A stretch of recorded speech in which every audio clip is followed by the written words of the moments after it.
Mm. Ah, Okay, thank you everyone for speaking to me. Superb film. I want to start off with you, Brian, because you have the interesting task of weighing both the emotion of but and the words of the script. And sometimes they don't always match. So can you talk about the process of breaking down these characters both emotionally and just visually what we see? Thank you so much for your time and thank you for that question. That's an incredible question. Obviously, when you're writing the script, you're kind of looking at conveying the information, but you're hoping that it works on multiple levels. And each character has their wants in a scene, and then there's also subtext in terms of what characters want but may not be revealing. And so a lot of it, to be completely honest, this film, the script was a blueprint. It was a blueprint, and one of the first things that I had done, I tell the actors that they should not be slave to the words on the page. That if they feel a scene is not honest, let's workshop it and let's come up with something that works. And obviously, we had an incredibly talented cast led by Vince, Tara, Kirby, Vaughn, and James. And so there were a few times on set where we would, run through the scene as written, and then we'd say, hey, this doesn't feel quite right, because sometimes the words you write on a page don't actually match the actor. And so I like to give the actors freedom to take the words and change them with what feels honest and true to them. And so sometimes it's about them, hey, whatever, the script says, that's what I want you to feel. But then there are other times where I want you to kind of hold back, so that the words on the page don't necessarily match, your actions or your performance. And so that was really key. Of course, is just having the talent that has the chops and that's really willing to explore these scenes and the characters. And like I said, we just had that in spades. The cast and crew, which you already met, the cast, they're just incredible. I'm sorry Tara couldn't make it. Hopefully, we'll try to get you in touch with her. Thank you so much. And so for Karam, hope I said that right. Um, what I wanted to know is that your your music is beautiful, but at the same time, you're kind of balancing the emotion that's naturally written without making sure that it doesn't hijack the movie and also doesn't try to impact how the audience is supposed to feel. How do you find that balance of doing that? Yeah, thank you, Dana. I had the blessing to be part of this film from almost the day Bryant wanted to make a film. So that definitely helped a lot to dance between the balance and see how the story also have changed and developed, and it became the way that Bryant presented it. Uh, it was from the very beginning, we did not want to step on the story because the story is very strong. We didn't want to tell so much musically too. And I feel also like, script wise too, because it's what you see is enough, to get you the story crossed. I think musically, I always wanted to play the entire score from Diondre's inner mental space. So it's whatever he knows, it's what I was trying to capture musically. It's not about what is actually happening in the scene or what is about to happen. And I think that idea of playing everything from within his head, from within his mental space, uh, help to capture that, not giving so much right away because he himself didn't know what he was going into. Uh, it feel almost like the film for me started at a point that Diondre wanted to have that breakthrough, but he didn't know how. He knew he had a very difficult past, and he knew he is in trouble, but he wanted to break through it. Uh, and he didn't know how. So I also tried to keep the soundtrack to not know also everything. Uh, And I think I think we did achieve that, but it took many trials, many, putting so many instruments, backing up with a lot of instruments. And it appears, as we went through the process. Yeah. Wonderful. So, Victoria, Yes. the question for you is the lighting and it bringing forth not just the emotion, but also we're straddling different worlds. We're living in Diondre's head. We're also in the present and how he affects others. And there are moments that are complete joy, they're happiness. So, how do you bring forth that in how it's shot, in the lighting, in the look of that? Thank you for noticing that, by the way. Um, yeah, so the grammatic vocabulary that Bryant and I discussed for a long time um, is the idea that it is a portrait and an observation and a portrait, an intimate portrait, but not intrusive portrait of Diondres, but that is not limited to only him. Each important character in the film, we've created their own portrait journey that kind of enriches his story, and him uh, works with theirs. And so in terms of lighting and design, because we had portraits for all the character, of course, the most focused portrait is on Diondre. Um, it was about like understanding like each scene had their own um, conversation with Bryant and their own emotional core and their its own intention. And so each scene had their own like this scene is a bit more fearful, this scene is a bit more thriller, this scene is a bit more heartfelt, this scene is a bit more joyful. And so it was not only about Diondre's portraits, but also like in the case of and the world and the lighting was very much worked with what we kind of had available a little bit and part of also was a data decision in terms that I wanted to be we were shooting in actual location and in North Carolina, and we wanted to allow the location to speak for themselves without being invasive, but being as naturalistic as possible, but allow expressionism and darkness to seep through in certain scenes over and in others more joyful situations. Oh, thank you for that. You did a wonderful job, by the way. So then, Selena, my question for you is, you have a balancing act of this is a very intimate story, but at the same time, it's very universal. Unfortunately, we've seen the medical system and how it deals with our veterans, especially here in America. What I wanted to know is what led first for you? Was it the intimate story or the universal themes? Yeah, that's a really good question. I was just talking about something similar earlier, but like for me, I think when I read the script, it was the universal thing of the mental health that like immediately popped out to me. But also like because I'm not from the US originally, I personally I love like working on story that I don't know anything about before. Like I didn't know about other than honorable. So I was like, how does this thing work? Like, why would people who get other than honorable not able to receive benefit? That's like something that instantly like draw me in. And related to that, mental health is also an important part for me because I think growing up, kind of like Brian sometimes would say that we are not taught to seek help when we have mental health issue. But if we have physical health issue, everyone will tell you, oh, you should see a doctor. But for mental health, I actually like have family member that will be like, oh, you don't need to see a therapy. You can just talk to me. And I was like, that's completely two different things. But people are not aware of the importance of seeking help and also getting the help you need, which I think is a really important topic for that this film addressed.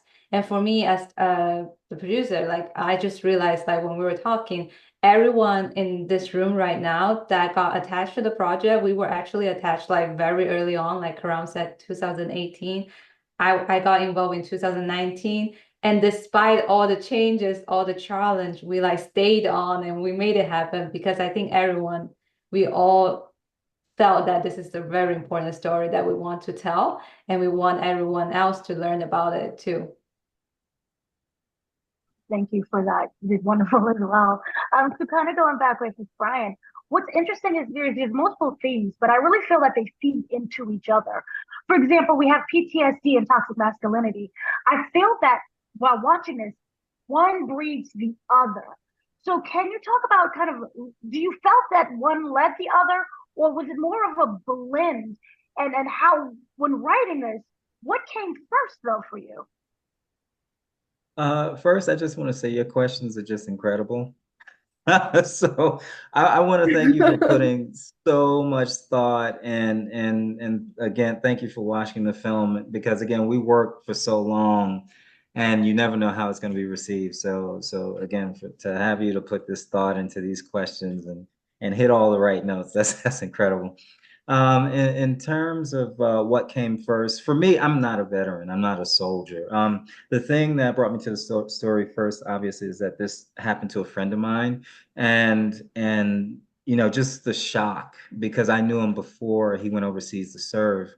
And so for me, what it started with was almost like an investigation. It's like, how does something like this happen to someone that I know? Um, I would have to say it was a little bit of a mystery. I had access to his medical records, the police documents and everything like that.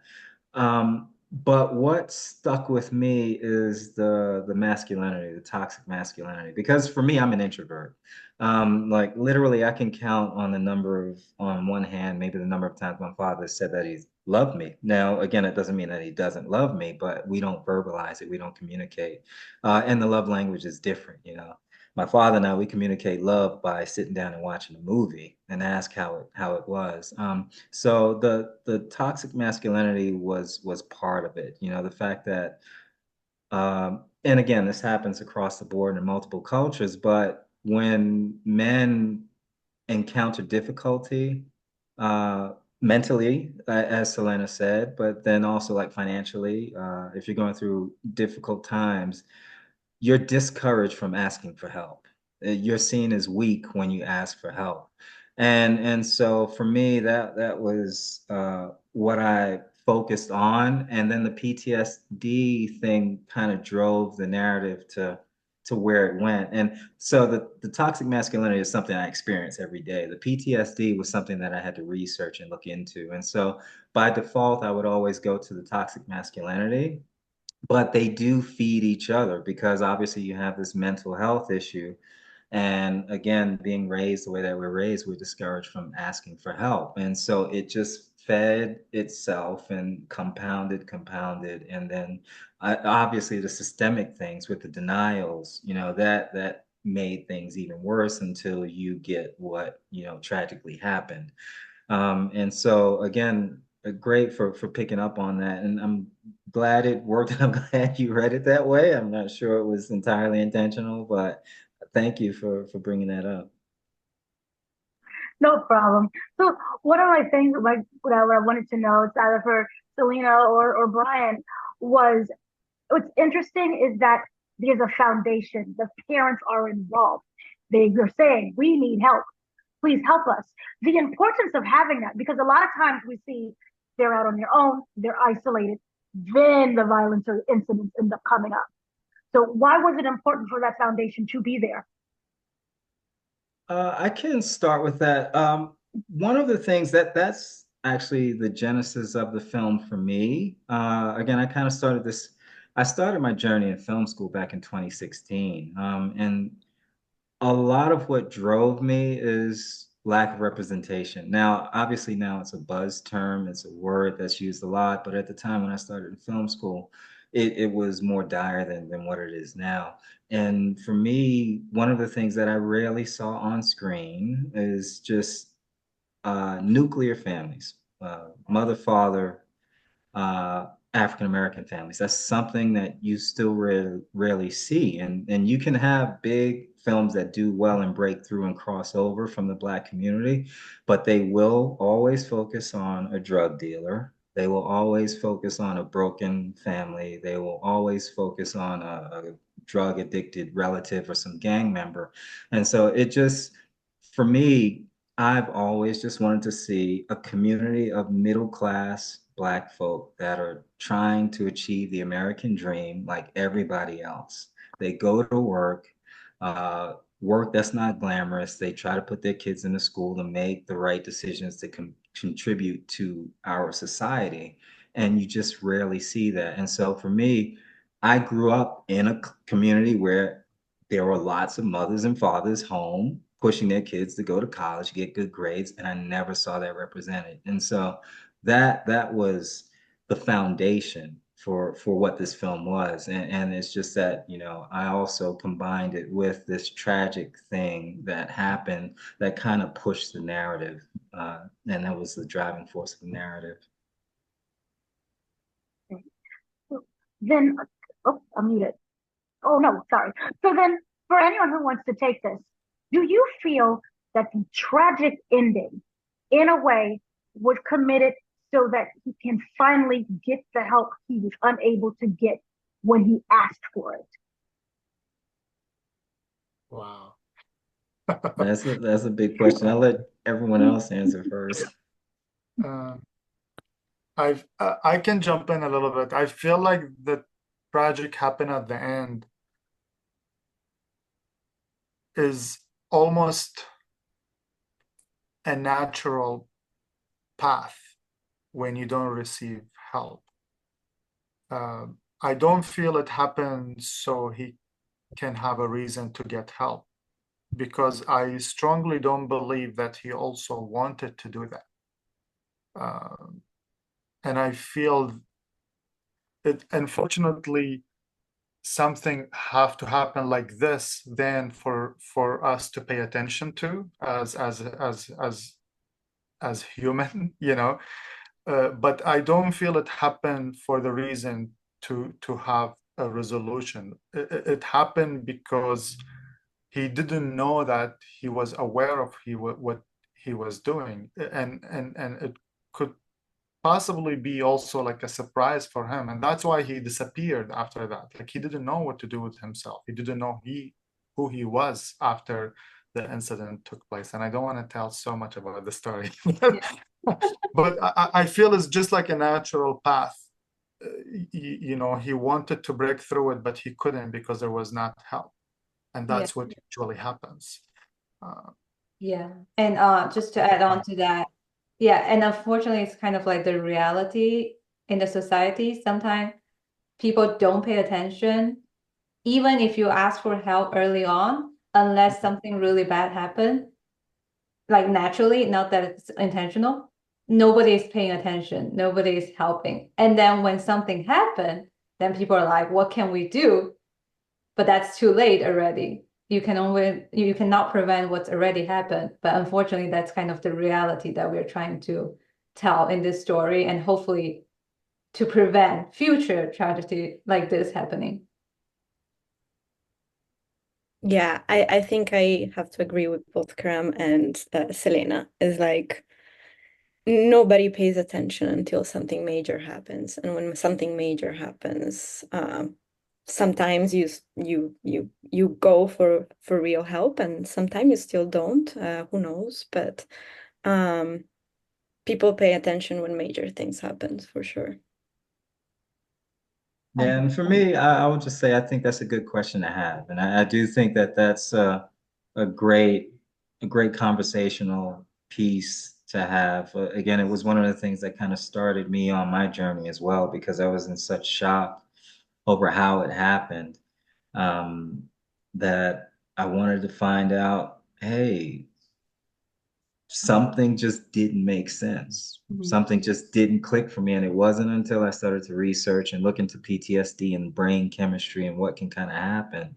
That's when I started to see things a different way. But I love the question, and I don't want to answer it definitively because I think it's a good discussion piece. Mm-hmm. Well, thank you everyone for speaking to me, and thank you for this movie. Thank you. Thank Thank you. you so much. You. Thank you. Thank you for everything.